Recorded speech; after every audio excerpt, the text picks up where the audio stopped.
Indian cricket ചരിത്രത്തിലെ സുവർണ ലിപികളാൽ എഴുതപ്പെട്ട ഒരു അധ്യായത്തിനാണ് കഴിഞ്ഞ ദിവസം തിരശീല വീണത്. വെല്ലുവിളികൾക്കും കടുത്ത വിമർശനങ്ങൾക്കും നടുവിൽ പറയാതെ നിന്ന ഗൗതം ഗംഭീർ എന്ന പരിശീലകന്റെ കീഴിൽ മൂന്നാം T20 ലോക കിരീടം ഉയർത്തിക്കൊണ്ട് ഇന്ത്യ ലോക ക്രിക്കറ്റിന്റെ അധിപന്മാരായി മാറിയിരിക്കുന്നു. ഫൈനലിൽ കരുത്തരായ ന്യൂസിലൻഡിനെ 96 റൺസിന് തകർത്തെറിഞ്ഞപ്പോൾ അത് കേവലം ഒരു കിരീട നേട്ടം മാത്രമല്ല, മറിച്ച് ഒരു പുതിയ ക്രിക്കറ്റ് സംസ്കാരത്തിന്റെ ഉദയം കൂടിയായിരുന്നു. വിനയത്തോടെ ഗംഭീർ ലോകകപ്പ് വിജയത്തിന് പിന്നാലെ നടന്ന വാർത്താ സമ്മേളനത്തിൽ ആരാധകരുടെ മനസ്സ് കീഴടക്കുന്ന പ്രതികരണമാണ് നടത്തിയത്. ഈ ചരിത്ര വിജയം തന്റെ മുൻഗാമികളായ രാഹുൽ ദ്രാവിഡിനും VVS ലക്ഷ്മണനും അദ്ദേഹം സമർപ്പിക്കുന്നു എന്നാണ് പറഞ്ഞത്. ഈ ട്രോഫി ഞാൻ രാഹുൽ ദ്രാവിഡിനും VVS ലക്ഷ്മണനും സമർപ്പിക്കുന്നു. ഇന്ത്യൻ ടീമിനെ ഇന്നത്തെ ഈ കരുത്തുറ്റ നിലയിൽ എത്തിച്ചതിൽ രാഹുൽ ഭായിയുടെ പങ്ക് വളരെ വലുതാണ്. നാളത്തെ വാഗ്ദാനങ്ങളായ യുവനിരയെ വാർത്തെടുത്തതിൽ ലക്ഷ്മണോടും ഞാൻ കടപ്പെട്ടിരിക്കുന്നു. ഗംഭീർ വളരെ ഹൃദയത്തിൽ തൊട്ട് പറഞ്ഞ വാക്കുകളാണിത്. ഒരു ടീം പടുത്തുയർത്തുക എന്നത് ഒറ്റപ്പെട്ട പ്രവർത്തനമല്ലെന്നും വർഷങ്ങളായുള്ള കഠിനാധ്വാനത്തിന്റെ ഫലമാണെന്നും ഗംഭീർ ഓർമ്മിപ്പിക്കുന്നു. തന്റെ കാലത്ത് നേട്ടം കൊയ്തെങ്കിലും അതിന്റെ വേരുകൾ മുൻപത്തെ പരിശീലകർ നട്ടതാണെന്ന് സമ്മതിക്കാനുള്ള ആർജവം ഗംഭീറിനെ വ്യത്യസ്തനാക്കുകയാണ്. കടുത്ത വിമർശനങ്ങളിലും ജയ്ഷായുടെ പിന്തുണയോടെ ഗൗതം ഗംഭീർ പരിശീലകനായി ചുമതലയേറ്റ ശേഷം ഇന്ത്യ നേരിട്ട തിരിച്ചടികൾ വളരെ ചെറുതായി കണക്കാക്കാൻ സാധിക്കില്ല.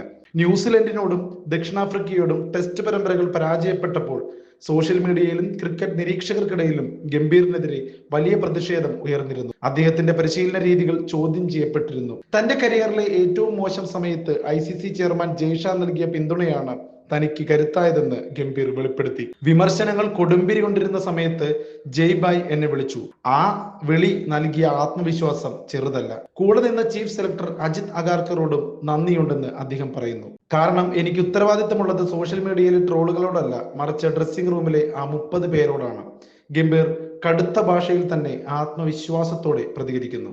ഭയമില്ലാത്ത ക്രിക്കറ്റ് ഫൈനലിൽ ന്യൂസിലൻഡിനെതിരെ ഇന്ത്യ കാഴ്ചവെച്ച പ്രകടനം ഫിയർലെസ് ക്രിക്കറ്റ് എന്ന ശൈലിയുടെ ഉത്തമ ഉദാഹരണമായിരുന്നു. ഒരു ലോകകപ്പ് ഫൈനലിൽ 250 റൺസ് എന്ന കൂറ്റൻ സ്കോർ നേടാനായത് ടീമിന്റെ ധീരമായ മനോഭാവം കൊണ്ടാണ്. വ്യക്തിഗത റെക്കോർഡുകൾക്ക് പിന്നാലെ പോകുന്ന രീതി ഇന്ത്യ അവസാനിപ്പിച്ച ഒരു കാഴ്ചയാണ് നമ്മൾ ഈ ലോകകപ്പിൽ കണ്ടത്.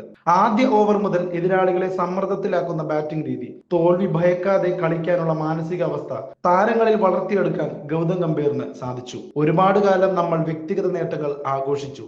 ഇനിയെങ്കിലും അത് നിർത്തി ടീമിന്റെ വിജയങ്ങൾ ആഘോഷിക്കണം. ഗംഭീറിന്റെ വാക്കുകൾ വളരെ ദീർഘവീക്ഷണമുള്ളതാണ്. ഇന്ത്യൻ ക്രിക്കറ്റിലെ ഒരു മാറ്റത്തിന്റെ സൂചനയാണ് അത് നൽകുന്നത്. സൂര്യകുമാർ യാദവ് ഗംഭീർ കൂട്ടുകെട്ട് വളരെ മികച്ച രീതിയിലുള്ള റെക്കോർഡുകളാണ് ഇതുവരെ തീർത്തിട്ടുള്ളത്. ഗംഭീറും സൂര്യകുമാർ യാദവും തമ്മിൽ നല്ലൊരു മികച്ച കെമിസ്ട്രി ഉണ്ട്. സൂര്യകുമാറിന്റെ ക്രിയാത്മകമായ നായകത്വം ഗംഭീറിന്റെ തന്ത്രപരമായ നീക്കങ്ങളും മൈതാനത്ത് കൃത്യമായി ഒത്തുചേരുന്നു. വിശ്വാസത്തിന്റെ അടിസ്ഥാനത്തിലാണ് താൻ ടീമിനെ തിരഞ്ഞെടുക്കുന്നതെന്ന് സൂര്യകുമാർ വ്യക്തമാക്കി. വെറും ഹോപ്പിന്റെ പുറത്തല്ല, മറിച്ച് കളിക്കാരുടെ കഴിവിലുള്ള കൺവിക്ഷൻ അതാണ് അവരെ അന്തിമ 11-ൽ ഉൾപ്പെടുത്തിയതെന്ന് അദ്ദേഹം പറയുന്നു. ഒരു ക്യാപ്റ്റൻ എന്ന നിലയിൽ സൂര്യയുടെ പക്വതയും ഓരോ പന്തിലും അദ്ദേഹം എടുത്ത തീരുമാനങ്ങളും ഇന്ത്യയെ കിരീടത്തിലേക്ക് നയിക്കുന്നതിൽ വളരെ പ്രധാന പങ്ക് വഹിക്കുന്ന ഘടകമാണ്. 2028 ലോസ് ആഞ്ചൽസ് ഒളിമ്പിക്സിൽ ലോകകപ്പ് വിജയം ഒരു തുടക്കം മാത്രമാണെന്ന് ക്യാപ്റ്റൻ സൂര്യകുമാർ യാദവ് പറഞ്ഞു. ഇന്ത്യൻ ടീമിന്റെ അടുത്ത വലിയ ലക്ഷ്യം 2028 ലോസ് ആഞ്ചൽസ് ഒളിമ്പിക്സിൽ സ്വർണ്ണ മെഡൽ നേടുക എന്നതാണ്. ക്രിക്കറ്റ് ഒളിമ്പിക്സിലേക്ക് തിരിച്ചെത്തുമ്പോൾ അവിടെയും ഇന്ത്യയുടെ ആധിപത്യം ഉറപ്പിക്കാനാണ് ടീം ലക്ഷ്യമിടുന്നത്. ഇതിനായുള്ള കൃത്യമായ പദ്ധതികൾ ടീം മാനേജ്മെന്റ് ഇപ്പോഴേ തയ്യാറാക്കി കഴിഞ്ഞു. ഗൗതം ഗംഭീർ എന്ന പരിശീലകന്റെ കീഴിൽ ഇന്ത്യൻ ക്രിക്കറ്റ് ഒരു പുതിയ ദിശയിലേക്ക് സഞ്ചരിക്കുകയാണ്. വിമർശകരുടെ വായടപ്പിക്കാൻ വാക്കുകളേക്കാൾ നല്ലത് പ്രവൃത്തിയാണെന്ന് അദ്ദേഹം ഒരിക്കൽ കൂടി തെളിയിച്ചു. തോൽവികളെ പാഠമാക്കി മാറ്റുകയും വിജയങ്ങളിൽ വിനയാന്വിതനാവുകയും ചെയ്യുന്ന ഗംഭീറിന്റെ ശൈലി വരും തലമുറയ്ക്ക് മാതൃകയാണ്.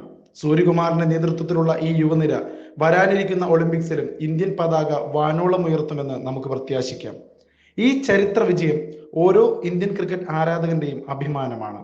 വ്യക്തിഗത താരങ്ങളുടെ നേട്ടങ്ങളെക്കാൾ ടീം എന്ന വികാരത്തിന് മുൻഗണന നൽകുന്ന ഈ പുതിയ കാലം ഇന്ത്യൻ ക്രിക്കറ്റിന്റെ വസന്തകാലമായിരിക്കും. അതോടൊപ്പം തന്നെ സഞ്ജു സാംസൺ എന്ന മലയാളികളുടെ പ്രിയപ്പെട്ട, ഇപ്പോൾ ഇന്ത്യയിൽ ഏറ്റവും കൂടുതൽ ഫാൻ ബേസ് ഉള്ള താരമായി മാറിയിരിക്കുന്ന സഞ്ജു സാംസണിന്റെ ഒരു ഗംഭീര തിരിച്ചുവരവ് കൂടിയായിരുന്നു ഈ വേൾഡ് കപ്പ്.